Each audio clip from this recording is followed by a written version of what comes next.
I try to hope that God exists. So what's the worst thing that I can do?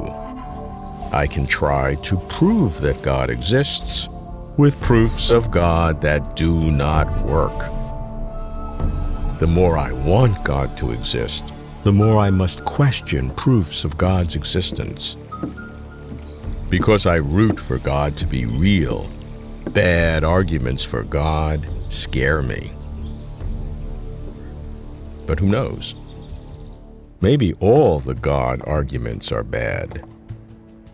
That's why I fear fallacies. What are fallacies in proving God exists? I'm Robert Lawrence Kuhn, and Closer to Truth is my journey to find out.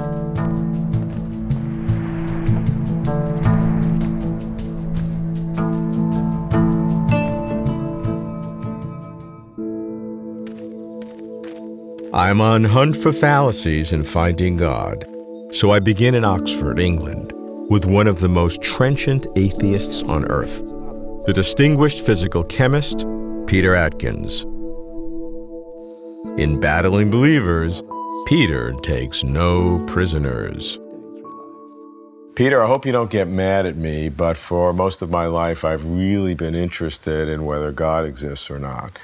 Do you see many fallacies that people use in order to prove or demonstrate the existence of God?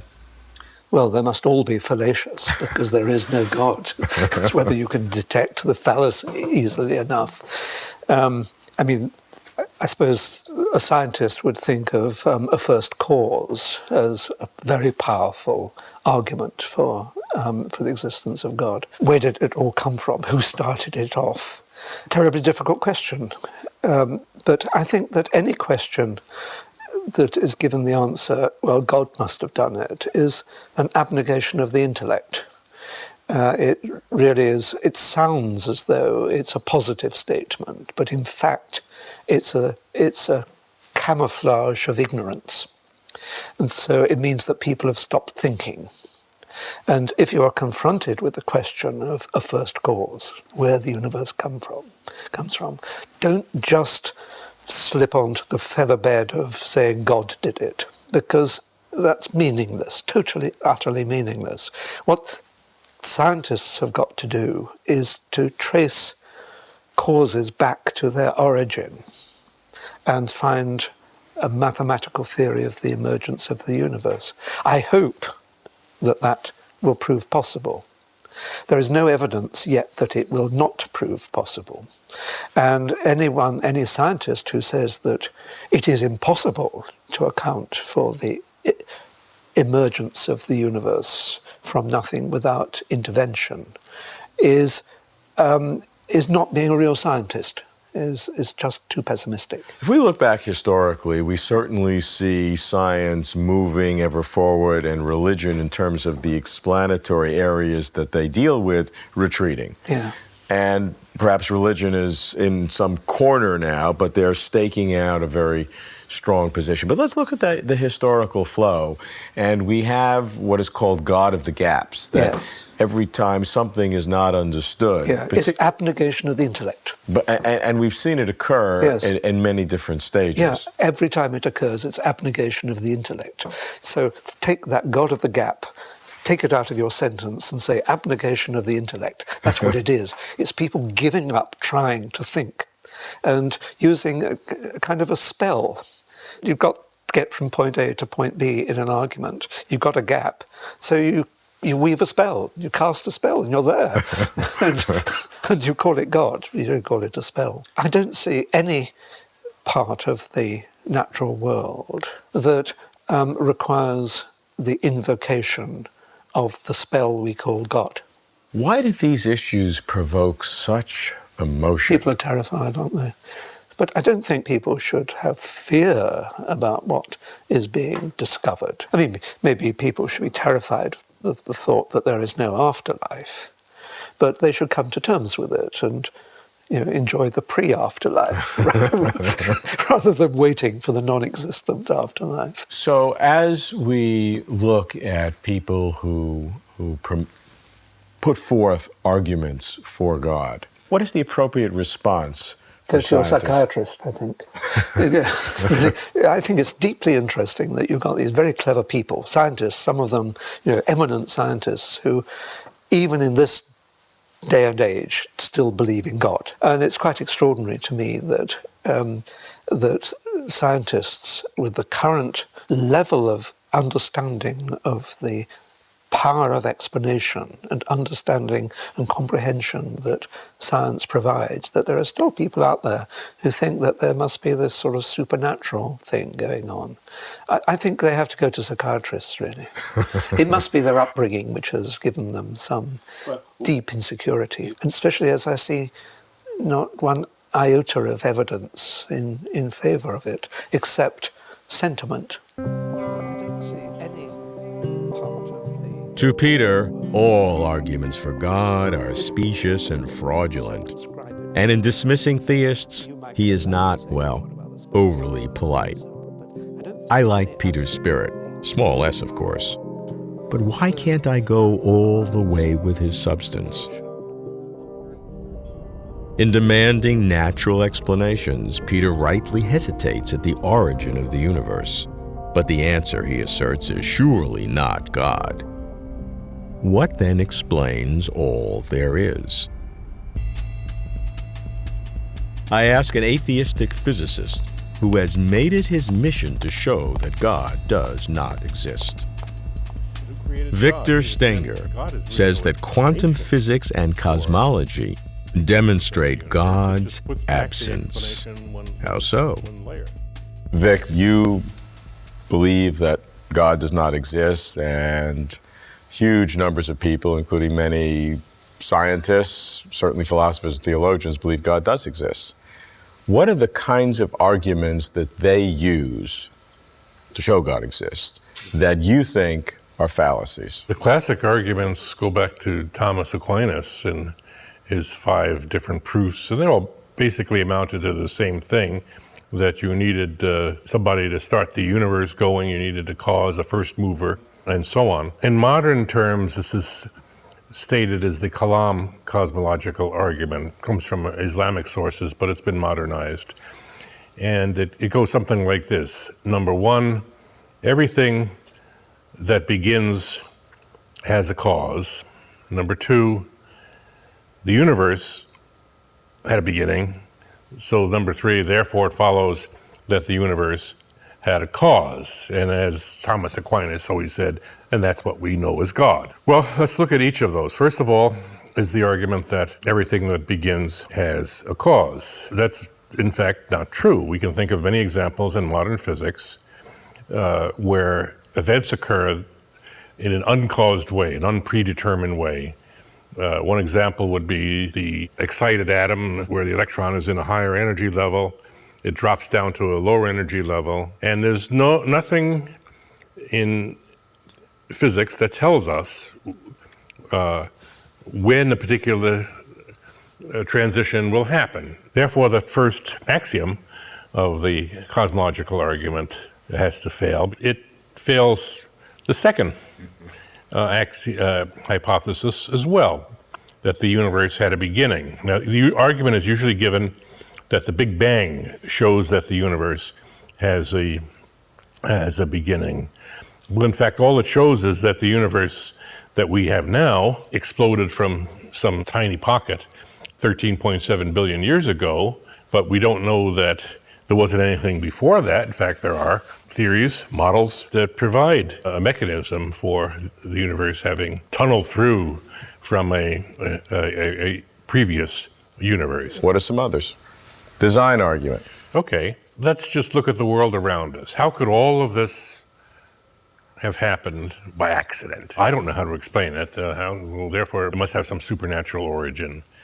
Well, that's basically an argument from ignorance. And it turns out that when you look very closely at it, it not only doesn't look designed, it looks just like it should look if it wasn't designed. You find that the data that we take in cosmology fit very well to a purely naturalistic picture. So there's no reason why the universe can't be self-sustainable, self-organizing. And besides, if God created the universe, and who created God? God is really no explanation for the existence of the universe. It just puts back the explanation one layer. At its ultimate, you have to come in one way or another to something that's defined as self-existing, which is the traditional definition of God. Yeah, no, right. I mean, if God, but you see the logic of it. Once you accept the fact that it's possible to have something that was not created, yes, then you have to that something could be the universe. Yeah, you just pick what you want, but you got to pick something. Right. So, and the simplest thing to do is to pick the universe. So. No first cause argument for God, no design argument. But why the laws of quantum physics, Vic? Where did the laws come from? There's always residual, always something unexplained and supposedly unexplainable. But lack of explanation does not justify fallacies. Fallacies are just sloppy thinking. Arguments for God can be complex. So often only a philosopher can follow its tortuous trails of semantics and rhetoric. I meet atheistic philosopher Michael Tooley. Michael, let me tell you a little secret. I would love to believe in the existence of God for a whole host of reasons. But every time I hear the arguments of theists, I may believe in their conclusion, but I'm discouraged by their arguments. As a philosopher, how do you look upon some of the methodologies that theists use to prove the existence of God? One thing that happens quite frequently is that something's put forward as an argument in support of the existence of God, but it's really, if it's a proof of something very different. So, for example, you have arguments for a first cause, arguments for an unmoved mover, arguments for a being that's necessary and has necessity of itself, okay, right? If you look at those arguments, right, some of those don't even give you a reason for believing in a personal sort of being, right? I mean, the first cause could be something purely physical, right? So you don't even get an argument for a personal God, let alone a God, for example, who's omnipotent and omniscient, and let alone an argument for a God who's good or perfectly good, right? So some arguments are fallacious simply because they don't bear upon certain crucial properties of God, like being a personal God or being morally perfect. Other problems arise in arguments that appeal to personal religious experiences, right? And so a Christian may appeal to his or her personal religious experiences for believing that God exists or that Jesus is the Son of God and so on. And what's overlooked here is that people in other religions have experiences that are really quite comparable and that lead to conflicting conclusions, right? And so a person who's a Muslim has religious experiences that lead him or her to believe in the existence of Allah, defined as a purely monotheistic, non-Trinitarian God, right? People in Eastern religions have experiences that are compatible with polytheism, etc., right? And so typically people focus upon their own experiences and don't take into account at all the fact that other people have different experiences, leading to conclusions inconsistent with the ones they're trying to draw. One can argue, though, that there is a commonality between all of those views that is something so intrinsic to human nature that senses that there is something transcendent, something that is of a non-physical character. Well, that's an interesting, important response. I mean, it's suggesting that there's, so to speak, a core, okay, right, that is the same between the different experiences, and that it, so to speak, leads to valid conclusions, right? But if you look at the parts that disagree, what you find is they're heavily dependent upon the culture in which one is raised, right? If you're raised in India, the probability you would have a vision of the Virgin Mary would not be very high, whereas you're raised in Spain, it might be much higher, right? So what we know is that a person's culture, the family in which he or she was raised, has a real impact upon the content of the experience, right? And the question is whether, given that so, it's reasonable to believe that nonetheless there is a core that's reliable. Is it odd that while I want to believe in God, I also want to expose these fallacies? No. I am offended when believers spout off so-called proofs of God that are patently absurd. Fallacies are my enemy. They undermine belief like evil demons. That's why I hate these fallacies. I want to find them and I want to kill them. So I search for more. I meet Duke philosopher Walter Sinnott-Armstrong, a font of anti-God fallacies. Walter, you don't believe in God, right? Not only do I not believe in God, I believe God does not exist. Okay, good. You have spent part of your career, small part, but a part, looking at the arguments of some pretty smart people who believe in the existence of God, right? Yes. What are some of the fallacies that you see in those arguments? One example is what I call the fallacy of bloated conclusions. You get some premises that will yield one conclusion, which is a pretty weak conclusion, and then you bloat it up so it looks like you've really proven the existence of God. And one example of this would be Aquinas' cosmological argument. He argues that something must have created the universe. There must have been a first cause, okay? He says, therefore, God exists. Well, it doesn't follow that anything like the traditional Christian God exists. Something could have created the universe and died the next day.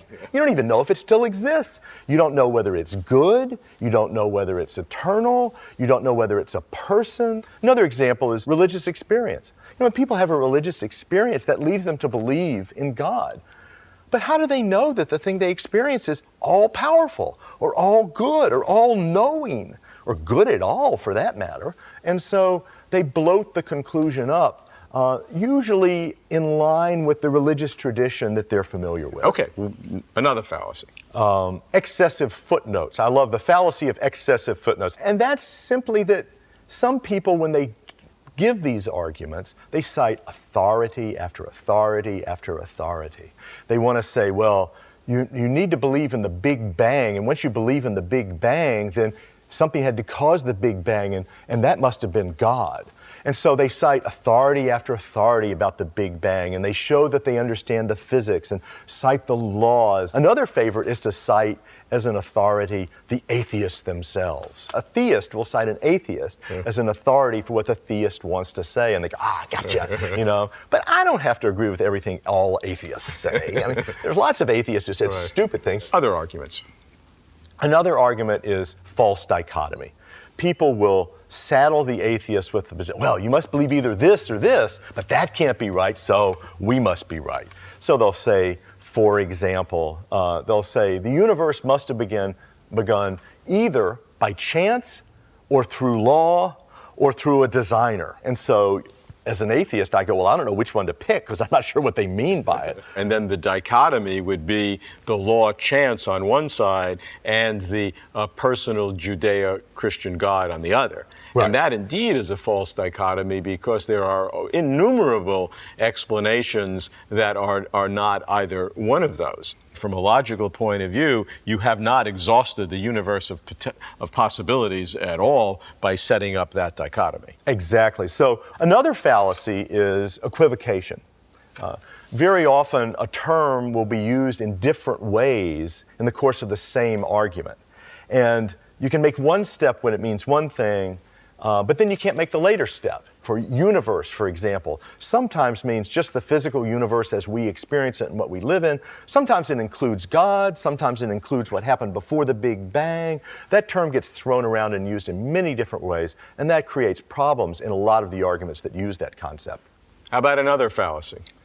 Well, another very common fallacy is the straw man fallacy. One example of that is when theists say that atheists must believe that nothing's really morally right or wrong. There's no objective morality. Well, atheism doesn't imply anything of the sort. So you're going to be able to make fun of atheists and get people to turn against atheists by ascribing to atheists a position that they don't hold. With all of these fallacies, some of them emerging from what we would both consider very smart people, philosophers. Oh, yeah. Why do you think these occur? So when they really want to believe something, people start deciding on the conclusion first and constructing the arguments later. That's when you typically get fallacies. Walter relishes fallacies. He loves exposing bad arguments for God, revealing obvious blunders or hidden inconsistencies. To me, these bad arguments are not strangers. I've met them all on the front lines of the science-religion battle. For believers, they are pitfalls and stumbling blocks. By twisting logic to try to prove that God exists, bad arguments suck their gullible proponents down the sinkhole of embarrassing error. So why is it, after uncovering the fallacies of proving God and discarding them all as impotent frauds, that I am still not willing to discard God? Why does my hope survive? I bring the fallacy question to a scientist who believes in God. I go to Cambridge, England, to meet the director of the Faraday Institute of Science and Religion, Denis Alexander. I think God of the gaps sort of ideas are very, very common, in the history of apologetics, how believers try and justify their beliefs. And usually what often they do is to point to something that we don't yet in science understand very well, like the origin of life or the bacterial flagellum, how exactly it came into being, or something like that, and then they say, here's a gap in the scientific story, so God did it, and they bring God in to just sort of explain those kind of current gaps and sort of ignorance that we have at the moment. And of course, what happens, obviously, is that those gaps close, the scientific story gets better, and that God sort of shrinks. And sometimes people have, used brain science and things. The mind is something we can't really understand. It's some way God is located in the mind in a way that's a bit spooky and mysterious. And now, of course, neuroscience has begun to understand the brain in a much more thorough way, although very much incomplete way. But I think it's very dangerous, to put a sort of gap there in the mind as if somehow that's the special location of God.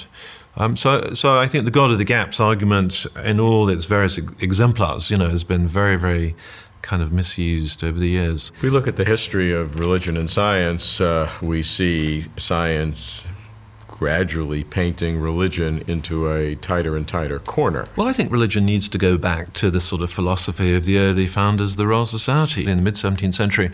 I mean, these were people of deep religious faith, and they saw it almost as their mission to try and understand this amazing world that God had brought into being. And so they saw all their activities as uncovering the wonders of creation, uncovering what God had done, and actually saw it as part of their worship.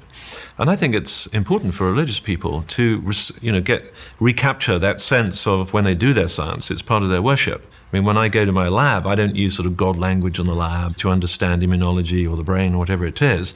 But I am amazed by what I discover, and I see that as part of my worship. I think, uncovering what God has done in the created order is a duty that religious people have and should be seen as part of their religious activity. So I don't think we should think of science, as it were, eroding upon the domain of religion, but rather science expanding our understanding and concept of who God is. Let's take another example, and that is the proliferation of what we see often in the media of what seems to be cheap tricks purporting to be miracles that prove the existence of God. I have to say I'm pretty skeptical. My general default position is don't believe it. And I guess that's the scientific training, isn't it? And so certainly I would come with great skepticism to all of these sort of miraculous cures and so on and so forth. And so I think there would be dangerous things to try and use probably as a justification for belief. But having said that, I personally, as a believer, I wouldn't want to exclude the possibility that God occasionally chooses to do something special. But I think to assign lots of these sort of fake kind of miracles, to God, it doesn't do him any favors. It doesn't honor God in that way to say something's happened when really it's a delusion. God may exist, but no argument will ever prove it. I cannot imagine any sequence of words or evidence of the senses that could prove without doubt that God exists or does not exist. There could always be another explanation. Weight of evidence, cumulative cases, inferences to the best explanation. Perhaps these can work for or against God, but never conclusively. I do not tolerate fallacious proofs of God, so much so that I make a bold comparison. God, if there is a God, would be offended.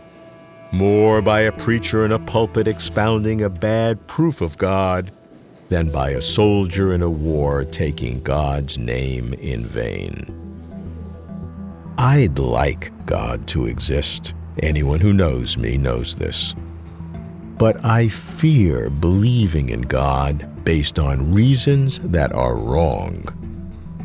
So, if God exists, and if God wants me to believe in God, it's up to God to figure out how. I'm sorry, but that's closer to truth.